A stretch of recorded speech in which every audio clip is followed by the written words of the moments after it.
Ẹ káàbọ̀ sórí ètò Lady K Ìfẹ́olúwa show, the baby of Yorùbá nation. Mo kí gbogbo ẹ̀yin ìyá ẹ̀yin bàbá tẹ́ wò mí, a kú bójú ọjọ́ ṣe rí, a kú bó ṣe lọ nílùú.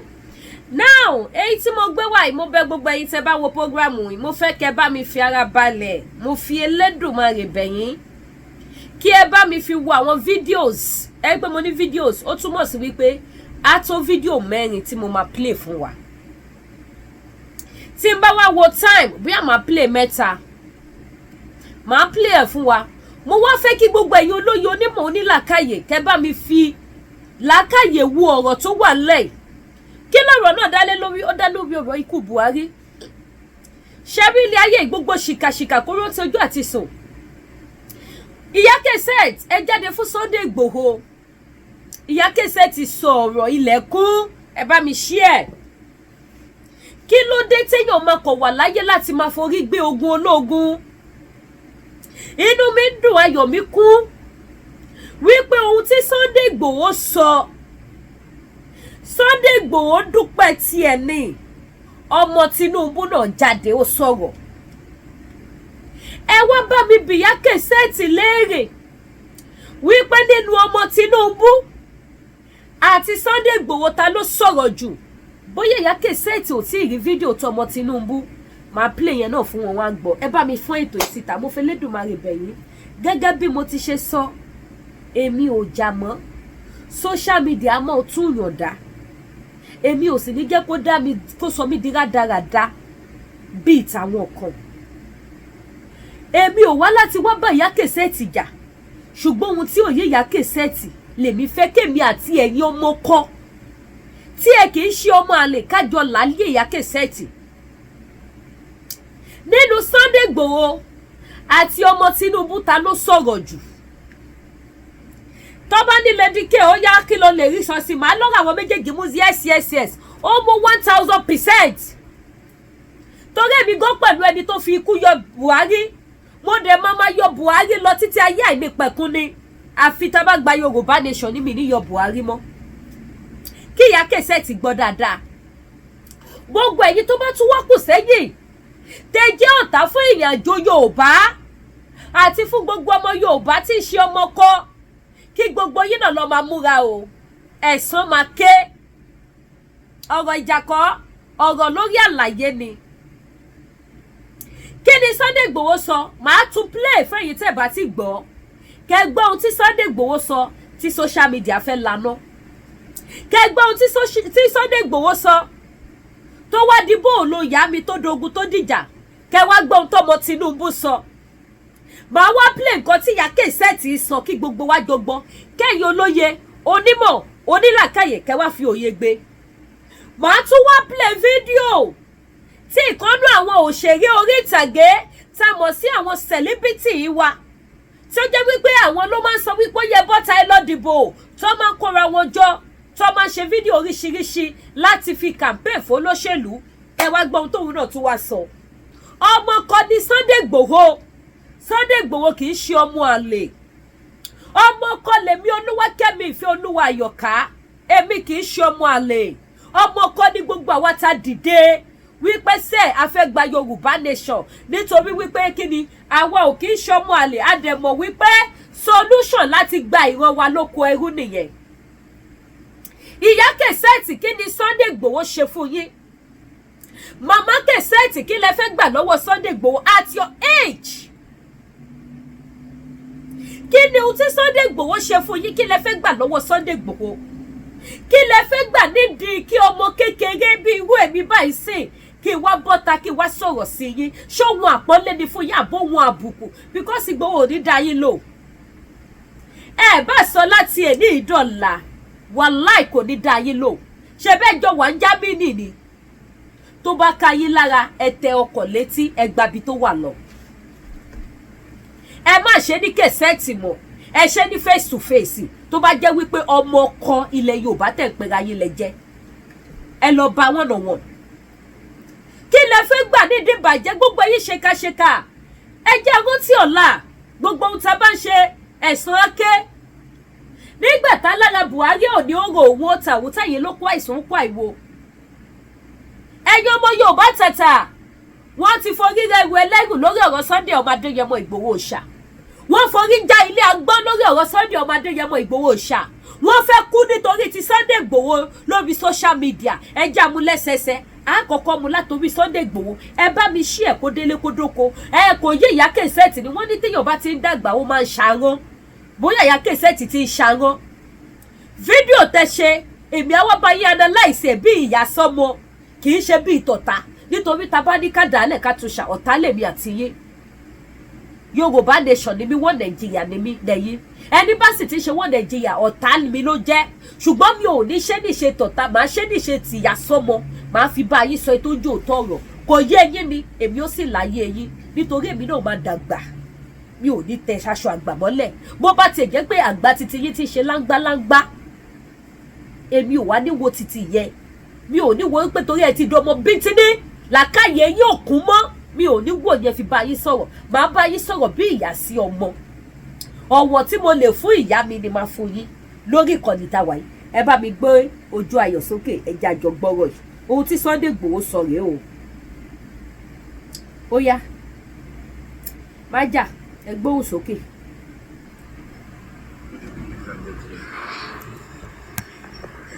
I thank God for my life today.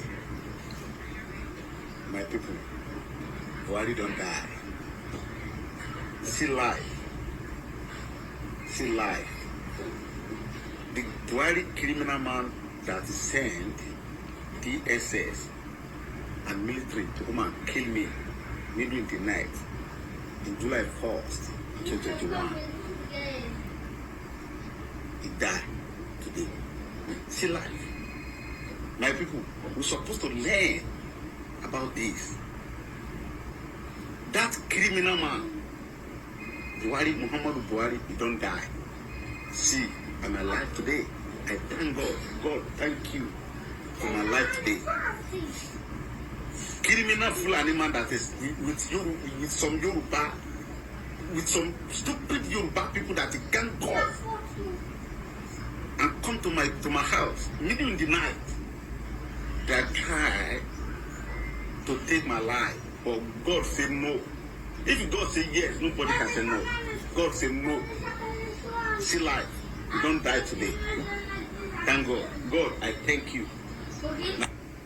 Ohun tí Sunday Igboho sọ rèé o ó lóun dúpẹ́ fọ́lọ́hun ẹni tó fẹ́ pa òun ti kú ó ní ká kẹ́kọ̀ọ́ látara yẹn ẹjọ́ ṣó ti pọ̀ jù gbogbo ọmọ Yorùbá ẹ bá mi fọ́ ètò ìsíta ẹ bá mi ṣí ẹ jẹ́ kó go viral mo fi Ẹlẹ́dùmarè bẹ̀yín ṣé ohun tí Sunday Igboho sọ ti pọ̀ jù ẹ wá jẹ́ ká gbọ́ ohun tí ọmọ Tinubu sọ ká tó wá play ti Kèsẹ́ẹ̀tì ká tó wá play nǹkan tí àwọn òṣèré tó máa ń sọ wípé bọ́tà ẹ lọ dìbò ká tó wá play títí wọn ẹ jẹ́ àgbọ́ tọmọ Tinubu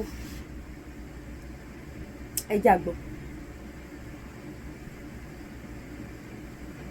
Good afternoon, fellow citizens of Nigeria. My name is Just Adeton. So yesterday I made a post concerning the death of former President Buhari.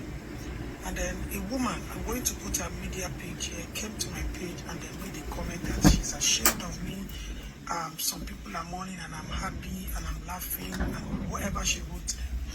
First of all, different people mean different things to you. Madam, I am so surprised that I posted something in the morning where a 5-month-old baby was physically assaulted, dehumanized, traumatized.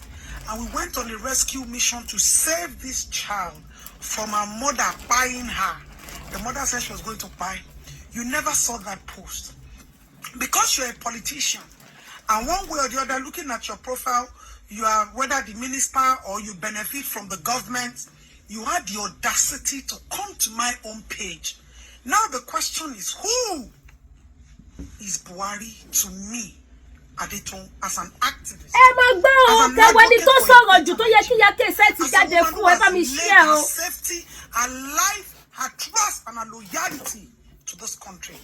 Who is Buhari to somebody like me who pledged to Nigeria, my country, to remain faithful, loyal, and honest to defend my country's unity? Buhari is nothing but a murderer of change. Mi ò gbọ́. Buhari is nothing but a murderer of a new Nigeria. Ṣé gbọ́ṣẹ́? Buhari destroyed the hope of we and our younger generation. we were agitating NSAS, we wanted a new Nigeria. We wanted a safer street for our girls. We wanted our young girls to have hope in this country. Buhari murdered and shattered their hopes. Now, because Just Adeton does not talk, does not mean that she doesn't have anything to say. I'm going to shock every one of you today. All this while when the NSAS protest was going on, the high and mighty of this country kept on calling me and calling my husband. DSS was on my tail and on my neck. And what people were telling us is, Deton, we failed you people. I don't want to mention names because I call them the high and mighty in this country. We failed you people. And this is the time for you people to take back your country. Shagba. I got a presidential call. And the only thing the president, Muhammad Buhari, told me was that they wanted to put my own daughter, Ashabi, in the Hall of Fame. And that they were calling for a picture. And you were greeting me. Greeting Just Adeton, or you are greeting Nigeria. Mourning with us or mocking us. Do you know what Buhari did to us? You killed the heroes of change. You destroyed the hope of youths in this country. Now look at it. Our younger ones have become content creators. They are no longer interested in the affairs of this country.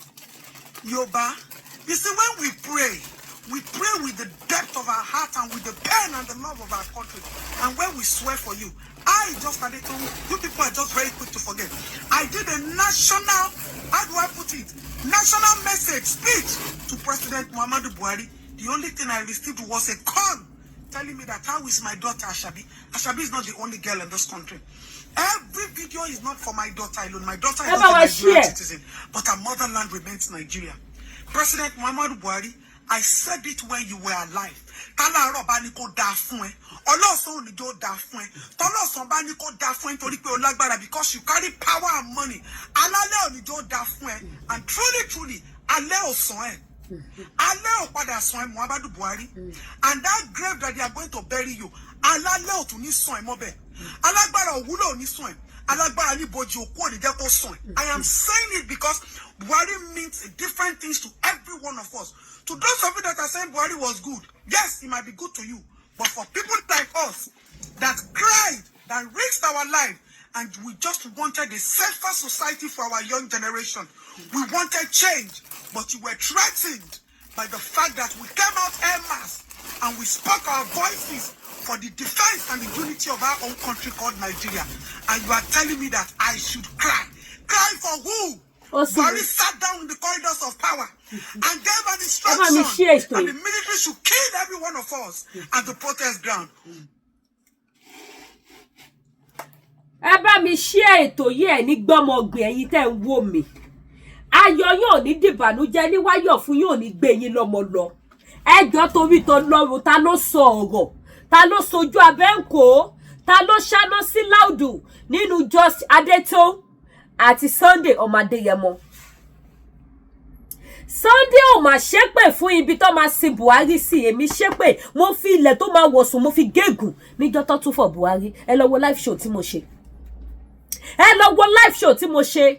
After that show, mo mọye calls tí mo receive. After that show, mo mọye messages tí mo gbà. After that show. Our children can no longer marry as virgins. Most of them have been sexually molested. If I haven't done any case in the past 1 year, I have recorded over 1,723 rape cases. Where people come to my DM and we always have to work on every single one. Because I don't come to social media to gloat does not mean that we are not doing anything. Does not mean that our pains. Ẹ bá mi máa pín ètò yìí o. Ẹ̀yin bí just no ṣe ẹ wá sọ fún mi ẹ̀yin tẹ́ jẹ́ àgbàlagbà pẹ̀lú nǹkan tí Ìyá Kẹ́sẹ́ẹ̀tì sọ. Ẹ bá mi má ṣe plate Ìyá Kẹ́sẹ́ẹ̀tì náà máa gbọ́ nǹkan sọ fún Sunday Igboho. Máa play o. Máa play o. Kọ́ wo ló wọlé tó wá disturb mi báyìí. Ẹ má bínú jẹ́ dákìlẹ̀. Call ló wọlé ló disturb. Nbo. Ẹ má bínú call ló wọlé. We wanted a safer street for our girls. We wanted our younger ones to have hope in this country. Buhari murdered and shattered their hopes. Now, because Just Adeton does not talk, does not mean that she doesn't have anything to say. I'm going to shock every one of you today. All this while when the NSAS protest was going on, and calling my husband, DSS was on my tail and on my neck. And what people were telling us is, Deton, we failed you people. I don't want to mention names because I call them the high and might in this country. We failed you people. And this is the time for you people to take back your country. I got a presidential call. And the only thing the president, Muhammadu Buhari, told me was that they wanted to put my own daughter, Ashabi, in the Hall of Fame. And they were calling for a picture. And you were greeting me. Greeting Just Adeton, or you are greeting Nigeria. Mourning with us or mocking us. Do you know what Buhari did to us? You killed the heroes of change. You destroyed the hope of youth in this country. Now look at it. Our younger ones have become content creators. They are no longer interested in the affairs of this country. Yoba, you see, when we pray with the depth of our heart and with the pain and the love of our country.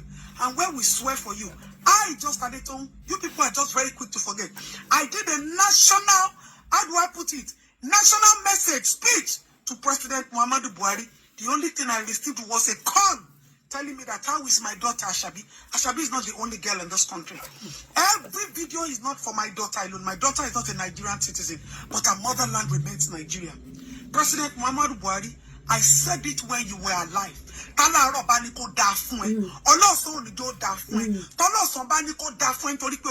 Because you carry power and money. And truly, and that grave that they are going to bury you, I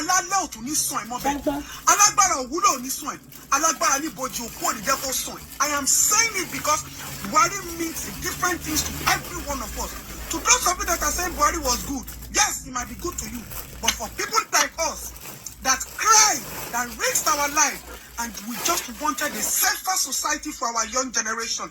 We wanted change, but you were threatened by the fact that we came out en masse and we spoke our voices for the defense and the unity of our own country called Nigeria. And you are telling me that I should cry. Cry for who? Buhari sat down in the corridors of power and gave an instruction that the military should kill every one of us at the protest ground. What were we doing? We're holding our own national flag. We're holding our career. We're holding our hope in our hand. And we were pleading and begging this government that this government should look at the pains in our eyes. Look at our young children dying. Look at our parents suffering. Look at our country in shambles. Look at the giant of Africa. We have lost our title. And somebody is there telling me, Just Adeton, that I should sympathize with the family of Buhari that spent national money to give Buhari health, that spent our own country's money to do bone marrow. Meanwhile, our own children and in government hospitals, they are dying. Our medical facilities are not working. Our children can no longer marry as virgins. Most of them have been sexually molested. If I haven't done any case in the past 1 year, I have recorded over 1,723 rape cases that people come to my DM, and we always have to work on every single one. Because I don't come to social media to gloat does not mean that we are not doing anything. Does not mean that our pains are not in our faces. Does not mean that this system didn't destroy us. To see you, our leaders, and mob you in your faces. Buhari, it will not be well within your grave. You destroyed this country. You destroyed us. You destroyed our loyalty to our country. You destroyed our hope for Nigeria. NSAS is gone. And none of you can even recognize it. You gave Babajide Sanwo-Olu an instruction to release who? And Babajide Sanwo-Olu could not, the coward that he is, could not defend we. He defended power. So tell me, who is Buhari to me? Who is Buhari to the common man? Buhari set us back another 16 years. Buhari was the president once, he couldn't do it. Now Buhari shamelessly died in London. The same Daura that you took money and you constructed rails to go there. You made Daura look like heaven. Where are you today? You died in another person's land. Alale opada son Buhari. When we pray with our hearts. And when we curse you people think that because you have Allah fast and imams and pastors and prophets who take your money and they tell you don't worry. No, when you leave power, that don't worry will come back to haunt you. Except people didn't die on the protest ground. Except Nigerians didn't come out to speak for their country. Because you were threatened, you thought we wanted to take power. People like us don't need power. We don't even need to be in power to make change. Our voice is our change. And that's the only thing that we have left. And we have continuously raised these voices for a good Nigeria. Not for me, but for every common man on the street. Buhari, Ami. Buhari, alale oni soe. Ami. Your family can be carrying Hermes bag and be carrying Louis Vuitton and everything, and they are happy and they are sitting down, and you spent Nigerian money to the last till the day you dropped dead. Yes, but don't forget that this money is commonwealth. It's money for the masses. So anybody who tells me that I'm mocking Buhari, I will come for you physically and spiritually. You go for your case, the very first one. Share program. Share. The government, not you as an individual. You have to go for your case. Come to my page again to talk to me about anybody in power. Madam, go and ask of me very well. Call any Allah or any pastor, anything where you get. I swear you can't fight me just a little. Now my face, you see, you don't know what I carry.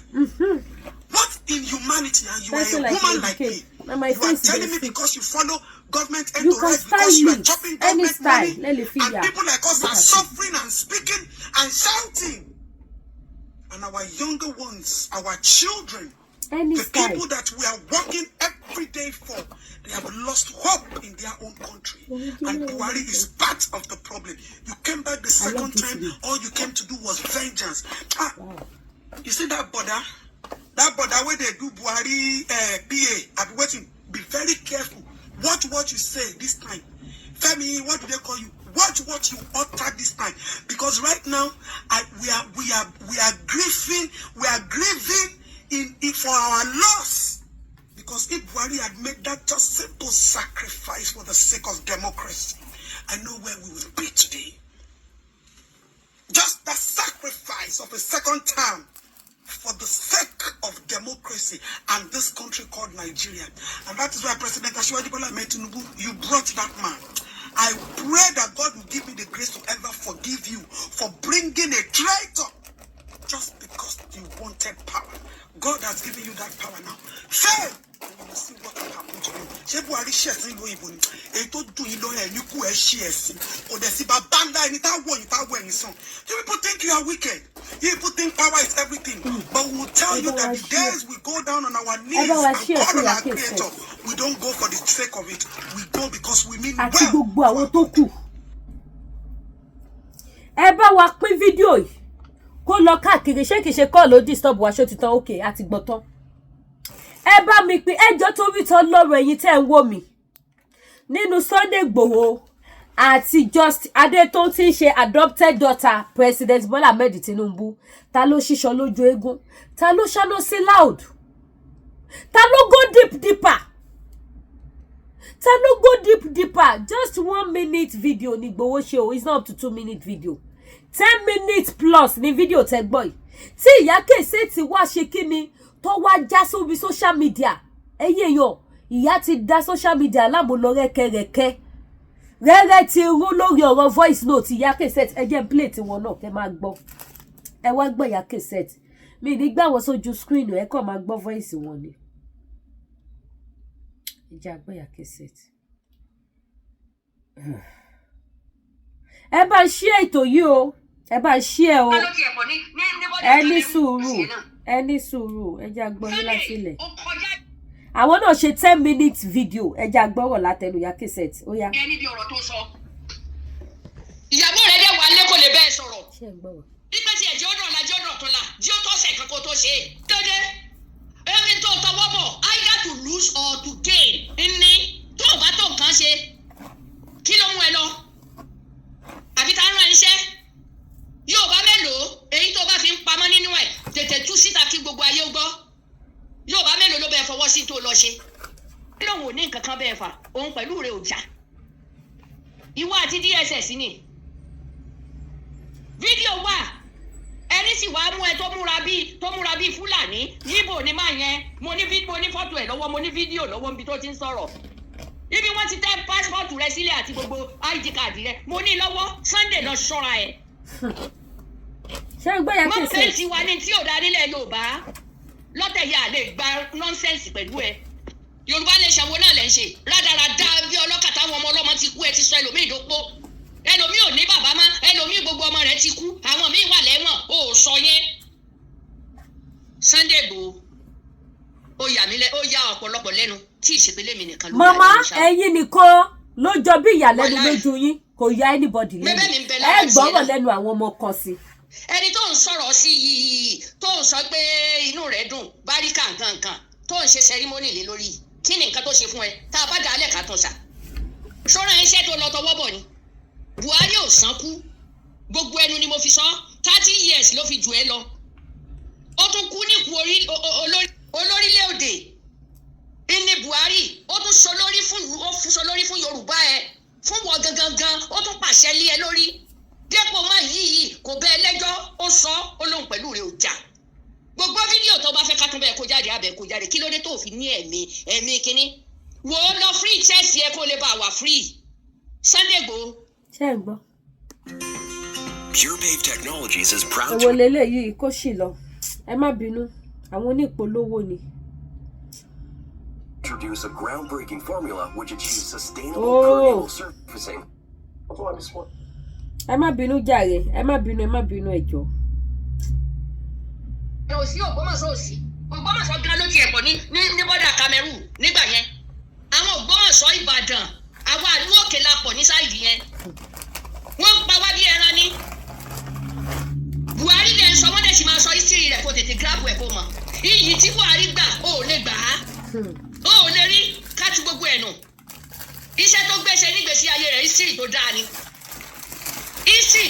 ni ẹ̀mí bọ́ lẹ́nu èèyàn kò sẹ́ni tí ò ní kú láyé yìí ta ló mọ̀ ọ̀la ta ló mọ̀ àsìkò tá à ń sọ̀rọ̀ yìí ẹjọ́ ọgbọ́n nìyẹn kódà kó tó kú lẹ́yìn náà tó ló ti ń ṣe sẹ́rímọ́nì káàkiri pẹ̀lú ẹ̀yin òpònú pẹ̀lú ẹ̀yin àtàwọn òpònú kò ikú tẹ́ ẹ ti ń ṣe sẹ́rímọ́nì wò bàtẹ́ ti ní yóòkú ni àsìkò ló tó n tán pè ní àsìkò tó lórí yẹn 30 years mo tó sọ ló fi jù ọ lọ kò sánkú rárá ìwọ ni o máa bẹ lọ́n gbogbo ìranù tó gbé sórí tó ń bẹ̀bẹ̀ tó Sunday tó o bá ní ẹ̀gbọ́n tàbá búrò tí ó bẹ sọ òótọ́ rọ̀ èmi sọ o hó hà ìfẹ́ tí mo ní sílẹ̀ Yorùbá ló jẹ́ ń sọ bẹ́ẹ̀ fún ẹ má tún fẹnu já wáyà mọ́ kò sẹ́ni tí ó bẹ kú kò sẹ́ni tí ó kúkú òṣì kan fún ẹ kò sí ìwọ nìkan ló máa dárí rẹ ọ̀tọ̀tẹ̀ yìí ń tó sọ ẹ̀yẹ tí Nnamdi Kanu bá rọ orí ọ̀fẹ́ tí wọ́n jẹ kò ní rí báyìí náà ọ̀rọ̀ rẹ ti sọ Tinubu lẹ́nu káàkiri náà bó jẹ́ pé ẹni tó bá ti wà lẹ́wọ̀n kò ní mọ ẹni tí ń ṣìpẹ̀ ń lọ̀rọ̀ rẹ jẹ́ náà wọ́n yẹ Yorùbá tí ọ̀rọ̀ rẹ yìí tí wọ́n ti fi bú dáadáa ṣé ni wọ́n tó ń sọ̀rọ̀ tó ń sọ pé àtàwọn olórí burúkú Yorùbá kan àwọn wo lolórí burúkú àwọn wo ló ń fìdí ẹ àwọn wo ló ń fìdí minus me torí èmi ò tiẹ̀ faramọ́ tó tọwọ́ bọ̀ ńgbà yẹn minus me torí ọmọ Yorùbá pọ́nbẹ́lẹ́ ni mí nílò ìjà àbọ̀ dá wàhálà lẹ́ẹ̀lẹ́sílẹ̀ Yorùbá ṣáwọn ẹni tán kú ní gàngán yẹn tó jẹ́ Yorùbá tó bá lọ ṣé wọ́n máa padà wá mọ́ ni àbí wọ́n lè fojú rẹ̀. ṣé wọn ò ti pa wọ́n. àárọ̀ iṣẹ́ ń bolo ti gbàgbé pé go ahead wọ́n á ka ẹ mọ́lẹ́ ni ìwọ àti DSS ni. mama Kẹsẹtì ẹ sì bẹ̀rù ọlọ́kẹ́ bẹ̀rù sáré yín ẹ̀yin tẹ́ ń wò mí ṣé ẹ̀yin náà ń gbọ́ ìyá Kẹsẹtì ìyá Kẹsẹtì ń sọ ní ìsọ bí wípé Sunday ló jẹ́ kó pawó ní gọ̀ngàn ṣe báwọn tó pa ní gọ̀ngàn yìí ló do Sunday Igboho ni Sunday Igboho fi dìde pé ó ti tó gẹ́ àwọn tó pa ní gọ̀ngàn àwọn tó pa ní Ìbàràpá méjèèje títí ayé ẹni pẹ̀kú wọn ò lè gbàgbé Sunday Igboho ó pẹ̀lú ẹni tó jẹ́ kí ìpànìyàn kó dópin ní Ìbàràpá méjèèje ìyà ìlú Ìbàràpá méjèèje ó wà nínú ìyà tí Sunday Igboho ń jẹ nítorí pé kí ni ibẹ̀ ni wọ́n ti pa Dr. Aborode ibẹ̀ ni wọ́n ti pa alájà ilé epo ibẹ̀ ni wọ́n ti pa so many people ibẹ̀ ni wọ́n ti kidnap ọmọ ọba tí Sẹ́ríkì tún wá gbowó lọ́wọ́ kábíyèsí tó lóun fẹ́ kó lọ fáwọn kidnapper kó lè fọmọ ẹ̀ sílẹ̀ gbogbo ohun tó má dìjà Sunday Igboho ni pé kí ló dé kíní tí pọ̀ ju ó ti tó gẹ̀ ìyá kẹsẹ́ẹ̀tì tó ẹ̀yin nu Ọlọ́run èmi ti sọ mi ò lè bú kankan tí mo fẹ́ bú yín mi ì ní ìjà kankan tí mo fẹ́ bẹ́ anybody jà ṣùgbọ́n màá sọ èyí tó jò tọ́ bí ọmọ sí ìyá ẹ lọ jókòó kẹ́ra àròjinlẹ̀ kí lẹ fẹ́ gbà lọ́wọ́ Sunday Igboho kí ni Sunday Igboho ṣe fún yín kí ni Sunday ṣe fún yín àwọn ọmọ Yorùbá bọ́ta àwọn tọrọ Nàìjíríà àwọn tó jẹ́wọ́ Nàìjíríà jọ́sí tó wọ́n máa ṣe Yorùbá nation ẹ gbọ́ gbogbo nǹkan tó tú sílẹ̀ fídíò ẹlẹ́ẹ̀kejì nìyẹn tọ́mọbìnrin yẹn máa ṣe níṣe tí Buhari kù yìí Sunday Igboho ṣe jẹ́yẹ ọkọ lọ́wọ́ just 1 minute video ní Sunday Igboho ṣe 1 to 2 minute video kò ṣe jẹ́yẹ ọkọ lọ́wọ́ ẹlòmíì níṣe tí Buhari kù ẹlòmíì ti release fídíò lẹ́ẹ̀mẹ́rin tó ti fi bú Buhari tó ti fi gbé ṣépè burúkú o ìyá kẹsẹ̀tì kí ni Igboho ṣe fún yín ṣe fẹ́ dókò Igboho ni ṣé ara àwọn sugar mommy tó máa ń wá younger boy kiri nìyẹn ni because I don't really understand mo dẹ̀ sọ ní last time mo ní tó bá mi mọ ẹni tó ń dò yín ẹ jẹ́ bá mi share show yìí pé mo fẹ́ fi àgúnmu manpower ránṣẹ́ sẹ́ni yẹn kó lè túbọ̀ bá mi dó yín dáadáa ká lè ṣíwọ́ lẹ́yìn ọmọ ọlọ́mọ ìyá kẹsẹ̀tì mo ti wá ṣe show mo ní ẹjọ́ torí Ọlọ́run ẹ̀yin tẹ́ bá mẹni tó dùn máa mi ìyá kẹsẹ̀tì ẹjọ́ torí Ọlọ́run ẹ bá mi sọ fẹ́ nìyẹn kó contact mi àbí kẹ́ fún mi ní contact ẹni yẹn kí n send àgúnmu manpower kó lè máa bá mi dó ìyá kẹsẹ̀tì dáadáa kó lè túbọ̀ máa fresh kó máa young sí because ọ̀rọ̀ ìyá kẹsẹ̀tì ò yé mi mọ́ lórí ọ̀rọ̀ Sunday Igboho kí ni Sunday sọ Sunday ò sọ kankan nínú kan tí just tó sọ jọ́sí tó wú Sunday Buhari yóò máa kógun lọ ka mọ́lẹ̀ Buhari máa tún béèrè fún fọ́tò ọmọ ẹ̀ ní ọ máa fẹ́ sọ ọmọ ẹ̀dì kan náà àwọn olówó ọlọ́lá lu Nàìjíríà mà ní ọ máa reject mà ní pọ́nmọ́ owó ṣe citizen of Nigeria èpè mà ló ń gbé wọn ṣẹ́ Sunday Igboho ò máa fi ibi títí Buhari máa wọ̀ sùn kò fi bẹ̀ gégùn ọmọ Yorùbá ṣe ti rójú ayé lóde ẹ̀yin tẹ́ bá wá ọmọ yẹn burú ó lè sọ̀rọ̀ sẹ́gbẹ̀lẹ́gbà kò sẹ́ni tí ò lè bú owó rèé o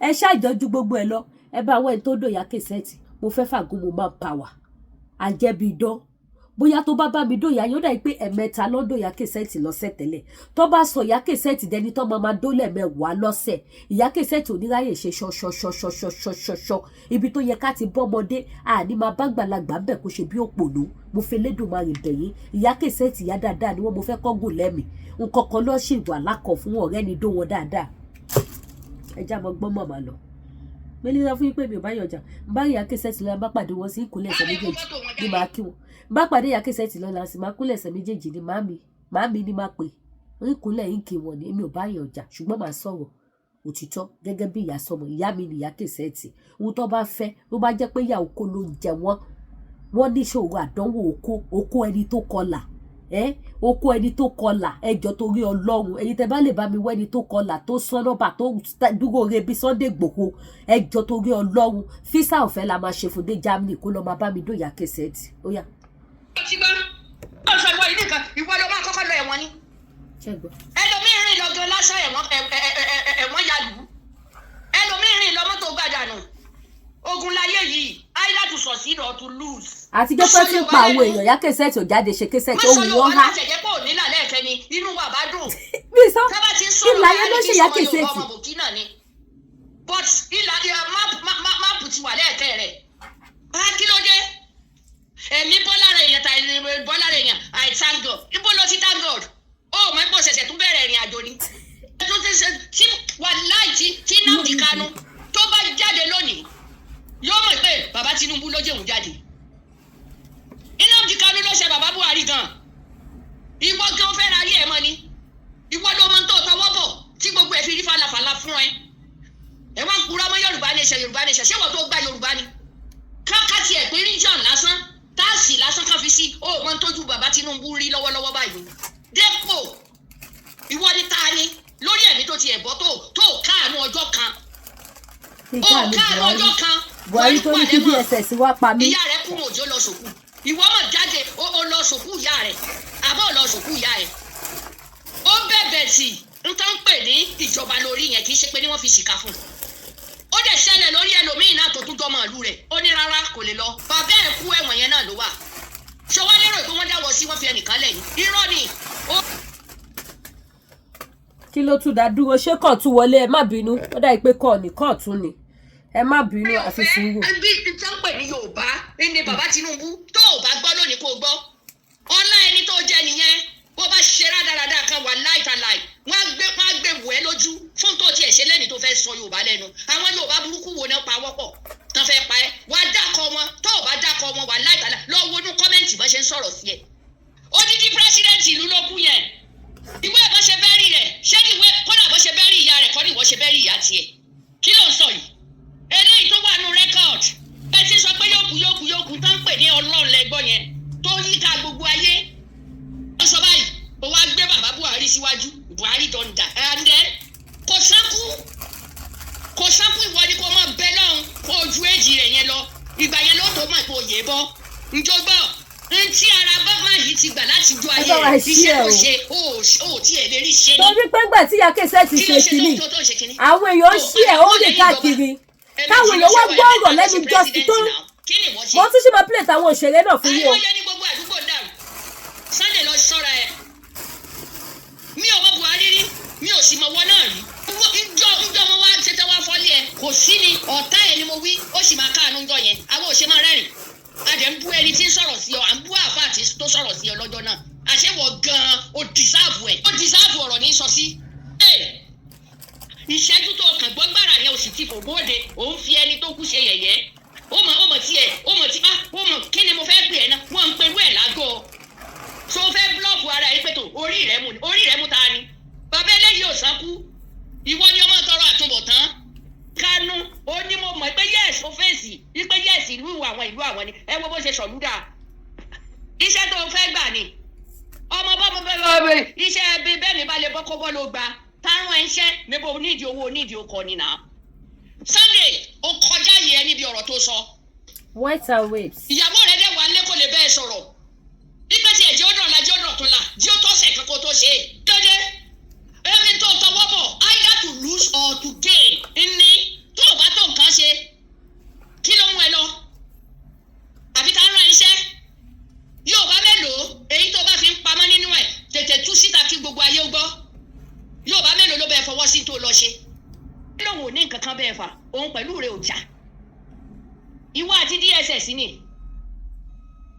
fídíò wà káwọn DSS sọ fún mi pé Buhari ló pàṣẹ àwọn ò fẹ́ wá. ibo ni máa yẹn mo ní fọ́tò ẹ̀ lọ́wọ́ mo ní fídíò lọ́wọ́ níbi tó ti ń sọ̀rọ̀ ibi wọ́n ti tẹ́ pásítọ̀tù rẹ sílẹ̀ àti gbogbo ID card rẹ mo ní lọ́wọ́ Sunday lọ ṣọ́ra ẹ̀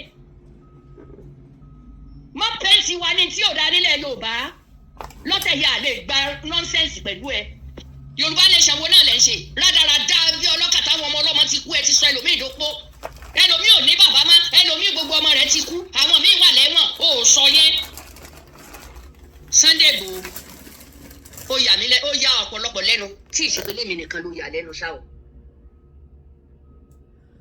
wà láì bẹ́ẹ̀ mi. ẹ má bínú o. ẹni tó ń sọ̀rọ̀ sí yìí tó ń sọ. mo fẹ́ wo ibi tá a gbọ́ dé ni o kó má yẹ pé ó padà sẹ́yìn. tó ń ṣe sẹ́rímọ́nì lé lórí kí ni nǹkan tó ṣe fún ẹ tá a bá dà á lẹ̀ ká tọ̀ sà. ẹ já stop ẹ bẹ́ẹ̀ yẹn torí program yẹn ti ń gùn ó dà pé kíní yẹn padà sẹ́yìn mi ìfẹ́ ká máa repeat. now Ìyákẹ́sẹ̀ ẹni Buhari kọ́ ló ní kọ́ wá kágbó o mọ́lé ẹ jẹ́ kí n ṣàlàyé fún yín. wọ́n bá sọ pé nínú ìrìn àjò July 1st ẹni tó lè bọ́ta tó lè face gbogbo the whole world gbogbo ayé ni mo pè tó lè ṣàlàyé nǹkan tó ṣẹlẹ̀ àti ohun tí wọ́n sọ fún mi ní ọ̀dọ̀ àwọn DSS èmi ni DSS converse wọ́n làwọn ò kí ń jáde without president order wọ́n ní Buhari ẹ bá mi share o torí wọ́n ní pé Buhari jáde ó lòun ò ní issue pẹ̀lú Sunday Igboho DSS ló ní issue pẹ̀lú ẹ̀ kí ni Sunday Igboho ṣe fún DSS tó máa fi wá lọ ṣé DSS làwọn Fúlàní tó ń pààyàn ni tó fi jẹ́ wípé torí Sunday Igboho fèsì àwọn Fúlàní pé ẹ má pa èèyàn mi mọ́ ní DSS ṣe máa wá Sunday Igboho lọ gbogbo ayé bá mi share because ibi tí ẹnu DSS ò débẹ̀ ìyá yìí wọ́n ti fẹ́nu tú lọ gbùsà àwọn ọ̀tá Ọlọ́run wọ́n dẹ̀ ń bá wọn pín kọ́wọ́ gbọ́ òtítọ́ DSS jẹ́wọ́ fún èmi Lady K. Orúkọ táwọn DSS mọ̀ mí sí Amudat Babatunde. DSS jẹ́wọ́ fún èmi Amudat Babatunde. Orúkọ tó fún mi lọ́dọ̀ wọn nìyẹn. Tí mo jẹ́ níbẹ̀. Amudat Babatunde. DSS jẹ́wọ́ fún mi wípé àwọn sorry àwọn ò kí ń jáde without president order. Ẹ bá mi fọ́n kíní síta ẹ̀yin tẹ́ bá jọ ọmọ kọlẹ̀ Yorùbá. Wọ́n ní president ló instruct àwọn káwọn jáde lọ sílé Sunday Igboho wípé ó fẹ́ da ìlú ó fẹ́ da Nàìjíríà rú mọ́ òun lórí láti máa sọ wípé Fúlàní ń pààyàn. I now ask them wípé ṣé Fúlàní ò pààyàn ni Sunday Igboho sọ pé wọ́n pààyàn ni. Wọ́n làwọn understand but there is nothing they can do without president order. Mo ní so without president order lè ṣe anything. Wọ́n ní yes Amudat. Mo ní why tí wá lọ fún Gumi tó ń gbé owó lọ fún àwọn terrorists tó ń pa àwọn èèyàn. Mo ní àbẹ́fẹ́ sọ wípé rí picture Gumi. I now throw one question to them. Tí mi ò sọ fún gbogbo ayé rí, I will say it in this video. Ẹ jẹ́ kó kọ àwọn DSS lára. Tó bá ní wọ́n ní Amudat Babatunde pa. Mo ní ẹ wo ye picture àwọn terrorists tẹ́lẹ̀. More than 300. Ẹ̀yin ò rí nǹkan kan ìtàlẹ́wà Iyake said. Tó bá jẹ́ wípé èèyàn tí mo lè bá ṣe saga nìyẹn ni. Ṣé ni máa sọ fún onítọ̀ pé shut up kó lọ wá bí kú sí. But deserve kí n sọ bẹ́ẹ̀ fún yín. Deserve. Mi lè sọ bẹ́ẹ̀ fún yín. Because ohun tẹ́mi rí lọ́dọ̀ DSS rí. More than 300 people làwọn DSS ilẹ̀ picture wọ báyìí. They are all Boko Haram. With their names. How did they know their names? Ṣebí torí Gumi máa ń lọ síbẹ̀. Ó máa ń gbé owó lọ fún wọn ni. And each time tí Gumi bá lọ síbẹ̀, DSS ń tẹ̀lé. Mo wá bi wọ́n léèrè pé why tell lọ fún Gumi? Wọ́n ní Gumi is president junior brother. So they cannot do anything to Gumi. Mo ní dájúdájú you people you are wicked. Wọ́n ní Amudat we know but there is nothing we can do. We only follow president order. But the president bá instruct àwọn káwọn lọ gbé Gumi, àwọn máa lọ gbé. Because àwọn náà rí each time tó bá lọ, he will go with DSS. Sọ́dọ̀ terrorists don't terrorize the country. Àwọn dẹ̀ need àwọn people yìí. Àwọn fẹ́ mú wọn. Wọ́n wá sọ statement kan fún mi. Iyake said, gbogbo ẹ̀yin tí ẹ bá mọ̀ Iyake said, ìyá lálùbáríkà ni wọ́n. Wallahi, ìyá lálùbáríkà ni wọ́n.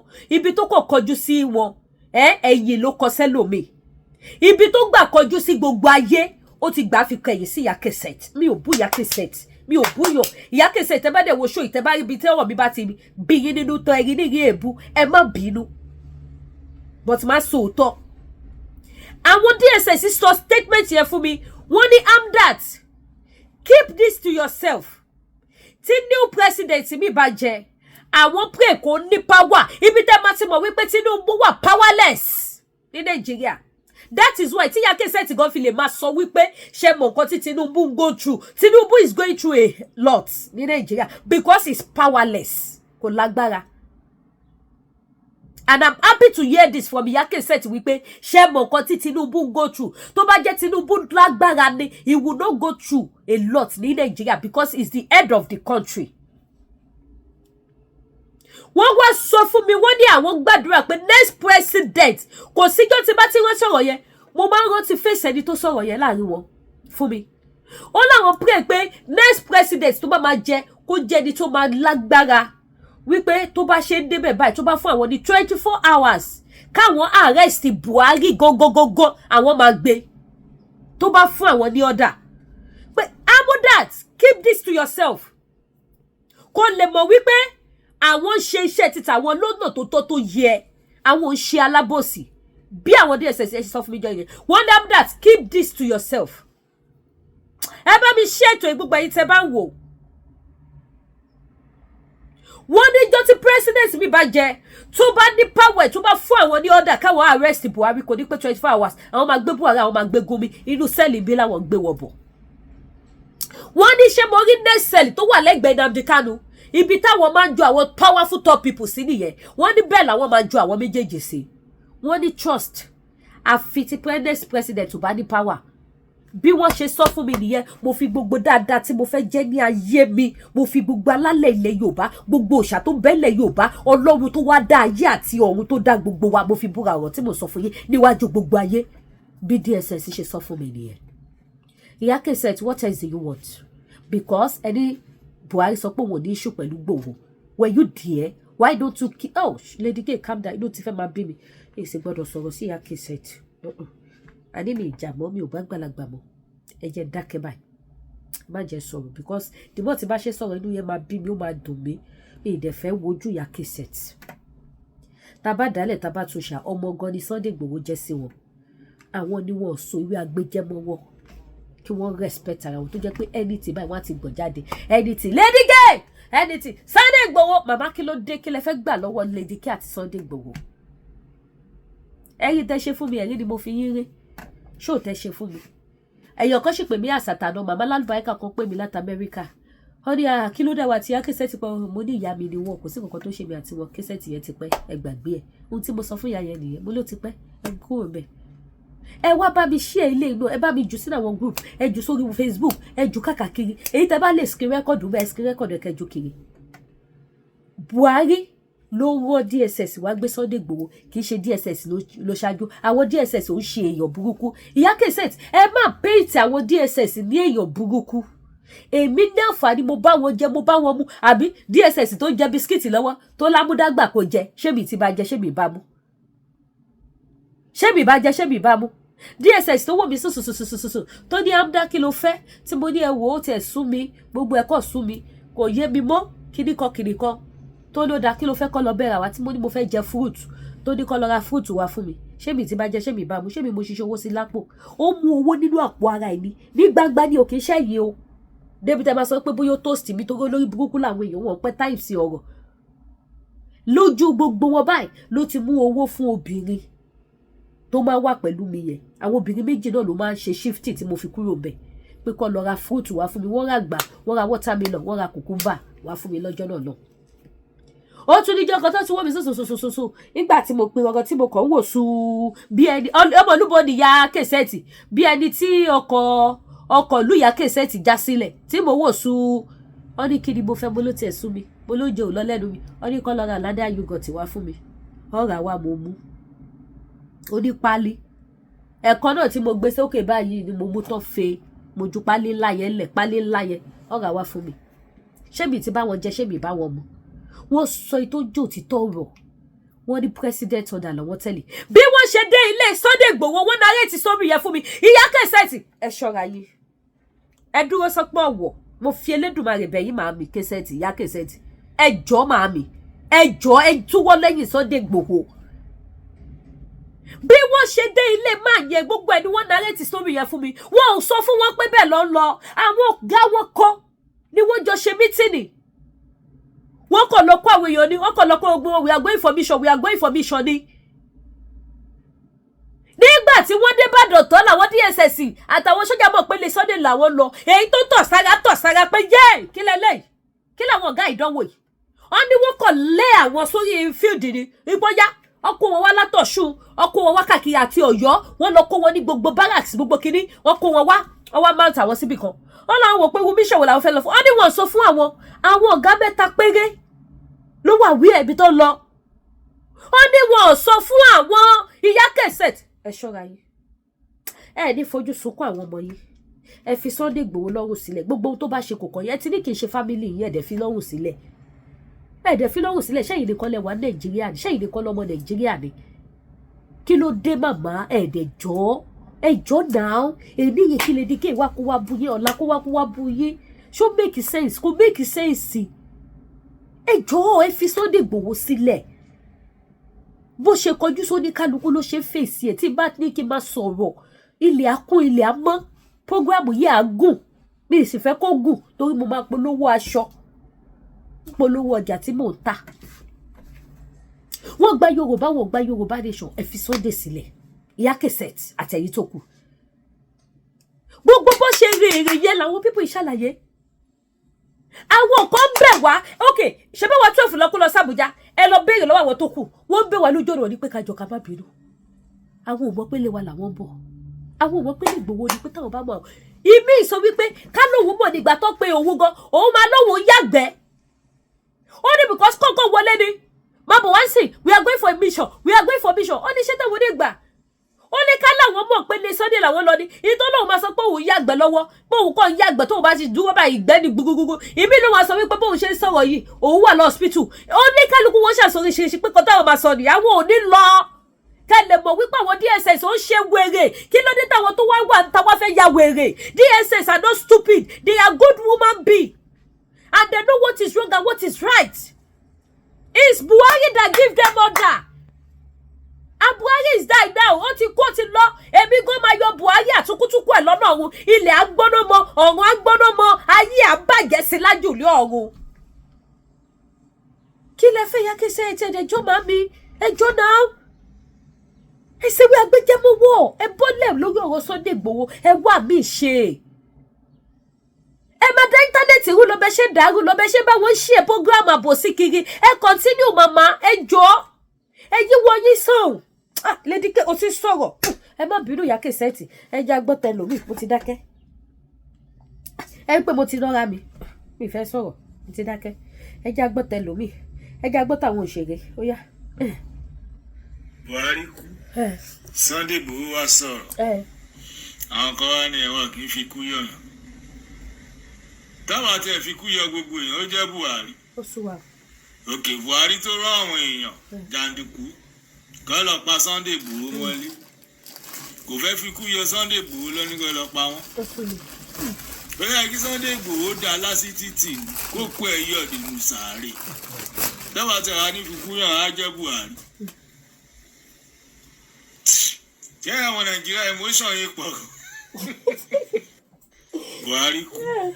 Sunday Igboho wá sọ̀rọ̀ àwọn kan wá ní ẹ̀wọ̀n kì í fi kú yọ̀yàn táwọn àti ẹ̀fi kú yọ gbogbo èèyàn ó jẹ́ Buhari. Òkè Buhari tó rán àwọn èèyàn jàǹdùkú kọ́ lọ pa Sunday Igboho mọ́lé kò fẹ́ fi kú yọ Sunday Igboho lọ nígbà lọ pa wọ́n. Ó yẹ kí Sunday Igboho dá lásì títì kó kó ẹ̀ yọ̀ nínú sàárè. Ṣé gbọ́ báyìí? táwọn àti ẹ̀wà ní fi kú yàn á jẹ́ Buhari. Ó sún mi o. Òun lẹ gbọ́ yẹn. Ṣé àwọn Nàìjíríà emotion yìí pọ̀? Ó lágbára. Ó ní agbára o. Ẹ wá ra wíìgì mi ìfẹ́ sọ̀rọ̀ torí mi ti má sọ̀rọ̀. Mi mọ n tó lè tẹnu mi jáde mi ìdẹ́fẹ́ sọ̀rọ̀ sí Kẹsẹtì. Ẹ wá bá mi rajà ẹ jọ̀ọ́. Ẹ kò bá mi share. Ọ̀rọ̀ ti sọra ẹ̀. Àwọn tó máa fún Kẹsẹtì lésì ti fún wọn lésì. Wọ́n ní káràmọ̀ wọn pọ̀. Jọ̀sádé tó náà dẹ̀ tó ti ṣẹ́ kí ni ó ti ṣẹ́ dandan pé ẹ wá ra wíìgì. Mo ní àwọn wíìgì lóríṣiríṣi àwọn woman ẹ̀ gidi ẹ rí bó ṣe ń bounce ẹ rí bó ṣe fẹ́ lẹ́lẹ́lẹ́lẹ́ àti oil àti style àti ṣe kankan nìyẹn o ẹ wá ra jẹ wá ra tí mò ń ta ojú òní tì í ẹ̀yin mọ́mì mi mo kó àwọn aṣọ kan wọlé ẹ bá mi ṣe ètò yẹn jẹ́ fi wọ́n wọ̀nyí àwọn aṣọ yẹn oh my god ẹ bá gbọ́ ó ta gbogbo july náà nílé ìsinsìn ó ta ó ta lẹ́nu ó dùn bàjẹ́ mo sọ fún yín pé any latest designer tó bá lò sí ẹ máa bọ̀ wá sọ́dọ̀ méjì tó ẹ máa bá ń bẹ̀ any latest design tó bá ti ń lò ẹ máa bọ̀ wá sọ́dọ̀ baby of Yorùbá nation ẹ jẹ́ fọjà wọn ni Ìyá Kẹsẹtì ẹ má bínú tí bá ṣẹ́yìn o gbogbo ẹ̀yin ọmọ Ìyá Kẹsẹtì tẹ bá wò pé Lady K sọ̀rọ̀ sí Ìyá Kẹsẹtì ẹ má bínú o ìsọ̀rọ̀ sí màmá o ẹ wá raṣọ òun mo mi táyé òkè wà bá mi ra àwọn aṣọ tó ẹ̀ṣẹ̀ dé mo ti ní ìwé àti bùbá gbogbo ẹ̀yin mọ́mì mi tẹ́ wà láti bá tẹ fẹ́ lò lọ sí patí tẹ fẹ́ lò lásìkò sọ́mọ̀ yìí Ankara with lace ó ti wà ẹ wú aṣọ yìí ẹ tẹ ọkọ wò lọ new arrival ni mo sọ fún yín pé mo ti kọ́ jáde oh my god aṣọ ìta lẹ́nu ó dùn orí àwọn télọ̀ mi pé kì í ṣe pé mo máa ń lọ ra àwọn báyìí fún ara mi báyìí ni máa ń choose style mo ní télọ̀ tí máa gbé fún ó yá ẹgbẹ́ fún mi kan tí mo fẹ́ lélẹ̀ ẹ wò ṣé wọ́n aṣọ tẹ́ ń wò lọ́wọ́ mi color white wà with another design ẹ̀yin náà wò ẹ jẹ́ jù sọ́rùn kẹ́wọ́ bó ṣe dùn bó ṣe ta tẹ bá gbọ́ ó ta ó ní gèlè o very fine gèlè tẹ máa ya ó ta lẹ́nu kọ́lọ́kọ́lọ́ ẹ̀ ló wà size by size ló wà òun ní ṣẹ́tìrì Hey, Ọlọ́run o. Èyí yẹ mí o. Bàbá ta ló sọ pé kò yẹ mí. Báwo lẹ ṣe máa rí sàlẹ̀ lọ? Mo bọ̀ kí n tọ́nu kámẹ́rà. Ẹ jẹ́ n gbé wá sàlẹ̀ díẹ̀. Kò gbé sàlẹ̀ yẹn tán. But ẹ ṣì máa rí díẹ̀. Ẹ̀yin náà ẹ wò. Ẹ̀yin náà ẹ wò náà. Òde wo lẹ máa wo ilé ìwọ̀ tó máa ní pé ẹ wọ party? Party wo lẹ máa mú wọ̀? Tó máa lẹ́ wọ party, wọ party, wọ party, wọ party, wọ party. Ó fine bàjẹ́. White color wà, gold wà, and it have different design. Design ẹ̀ yàtọ̀ tọ̀ tẹ́tìrì gold color lélẹ̀. Pẹ̀lú gèlè ni o, gbogbo aṣọ mi ló ní gèlè. Àwọn big gèlè dẹ̀ ni mo ní ìsìn, àwọn aṣọ tó ní gèlè ńláńlá. Tẹ máa ráyè ìyá bó bá ṣe wò yóò ní. Ẹ̀yin tẹ bá lo size 14 ni mò ń lò. Ẹ̀yin tẹ bá lo size 14, 16 ẹ lè lélẹ̀ báyìí. Size 14, 16, yes. Ẹ̀yin tẹ bá lo size 14, 16 òun lélẹ̀. So owó èmi sí size 14 ni mò ń lò. Mo lo size 14, mo lo size 16. So òun lélẹ̀. Ẹ̀yin tẹ bá dẹ̀ tún wá lo size 18. Size yín wà. Ó wà. So white color wà. Different colors. Òun ni mo ní. Different color. Òun ni mo ní. Bákan náà ìró àti bùbá ó wà available. Láwọn fine lace. Àwọn fine kaftan. Àwọn kaftan tó mú yes tó wà pagidi. Gbogbo ẹ̀ ló ti ṣe kíni ló tún ti wà available. Mo sọ fún yín pé mo ti ní àwọn aṣọ new ones. Ó ti dé. So ẹ̀yin tẹ́ bá fẹ́ wọn. Ẹ jẹ́ bọ́ ilé ìpadà.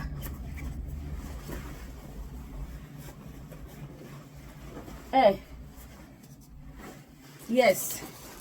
Òun nìyẹn ẹ̀yin tẹ́ bá fẹ́. Ó wà available. Ó mú yes bó ṣe wà wọ́n whip ẹ̀ nínú wọ́n dẹ̀ rán. Very fine aṣọ ni. Kì í ṣe aṣọ gbẹ́gbẹ́ at all. So ẹ̀yin tẹ́ bá ní interest sí ẹ gbá mi láago. Tó bá dẹ̀ jẹ́ pé kì í ṣe lè lẹ fẹ́ another one náà tún wà. Àwọn aṣọ wà bí báyìí lóríṣiríṣi designer ni. Bẹ́ẹ̀ bá ṣe fẹ́ wọn sí máa wá ka later. Program tí ń gò lọ. So àwọn ìtẹ́ bá ti fẹ́ pè mí. Tó bá dẹ̀ jẹ́ pé àwọn wig náà ni ẹ pè mí. Àwọn wig wà lóríṣiríṣi fine ones. Ó wà kì í ṣe gbogbo wig ta ni mo display tán. Gbogbo ẹ̀yin mọ́mì mi ẹ̀yin grandma àwọn wig táwọn grandma lè lò. Àwọn táwọn tí ò ṣe grandma lè lò. Ẹ̀yin tẹ́ bá jẹ́ nurse àwọn tẹ́ lè lò lọ síbi iṣẹ́. Gbogbo ẹ̀ ló wà available. Jewelries ó wà. Bákan náà àwọn spiritual items. Gbogbo ogun ni kò bá mi ṣe o mama ṣe kan kú gbogbo ogun ni kò bá mi ṣe. Ọlọ́run Mósè Orímọládé o Ọlọ́run Ọ̀ṣọ́fà o gbogbo ogun ni ó bá mi ṣe. Àwọn nǹkan tẹ́ lè lò fún spiritual items.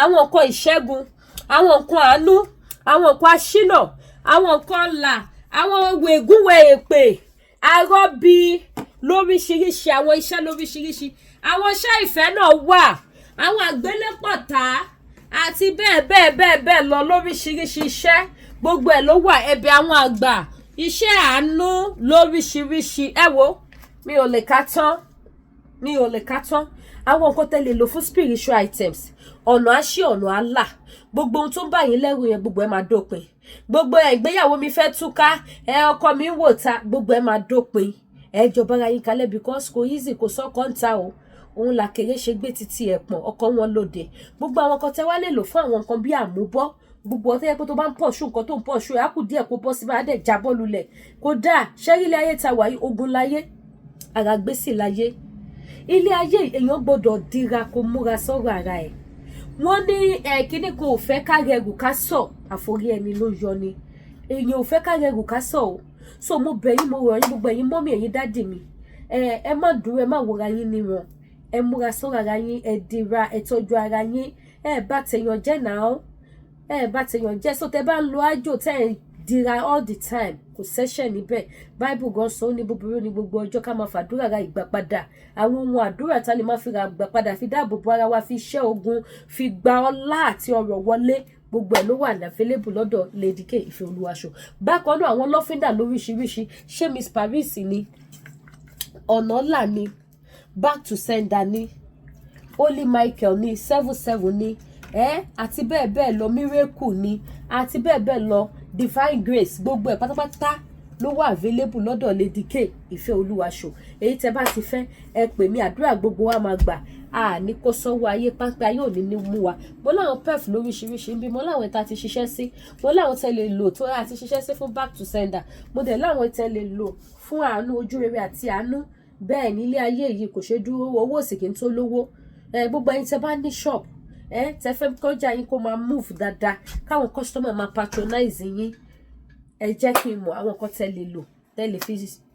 tẹ́ lè lò fún business yín gbogbo ẹ̀ ló wà available ojú òní tiwa mi ní wàrà wa tì mi ní rọjọ́ púpọ̀ lórí àwọn spiritual items torí ìta bá fi pamọ́ ló bá níyì kì í ṣe gbogbo aṣọ la máa ń sá sóòrùn so bó ṣe jẹ́ ní ẹ̀bọ̀tẹ́ yìí tẹ́ bá ti mọ̀ pé need anything spiritual items ẹ contact me àdúrà wa gba ojú òní tiwa so bó ṣe jẹ́ nìyẹn lẹ́yìn yẹn gbogbo ẹ̀yin tẹ́ bá fẹ́ pa fún mọ́ tẹ́ fẹ́ dó dáadáa iléeṣẹ́ tí yan natural aba òun nìyí àgúnmu man power tó ajẹ́bi ìdán gbogbo ẹ̀yin dádì tẹ́ ti dàgbà tẹ́ lè ṣe dáadáa bíi ti gba ìwé mọ́ ohun tẹ́ nílò nìyí gbogbo ẹ̀yin mọ́mì tó tẹ́ mọ̀ pé yes ẹ ṣì nífẹ̀ẹ́ sí àti máa jẹ kùkúmbà ṣùgbọ́n táwọn dádì ò lè ṣe dáadáa mọ́ ohun tẹ́ nílò ní ẹ̀yẹn ṣáà ti gbá èmi láago èmi á bá yín sẹ̀dẹ̀ ẹ jẹ́ káwọn dádì lò wọ́n á dùn yín dáadáa inú yín á dùn ọkàn yín á balẹ̀ ayọ̀ yín á kún ẹ̀rọ oúnjẹ gan ẹ sọ wípé ẹ jẹ èyí tẹ́ jẹ yìí ti tó gẹ́ bákan náà èyí tẹ́ bá kí n lọ tọ́ílẹ̀tì déédéé tí jẹ́dìjẹ́dì ń disturb yín àwọn nǹkan tẹ́ nídà ti lò òun leléyìí àti bẹ́ẹ̀ bẹ́ẹ̀ lọ we have so many things bákan náà èyí tẹ́ bá fẹ́ lọ sí nàìjíríà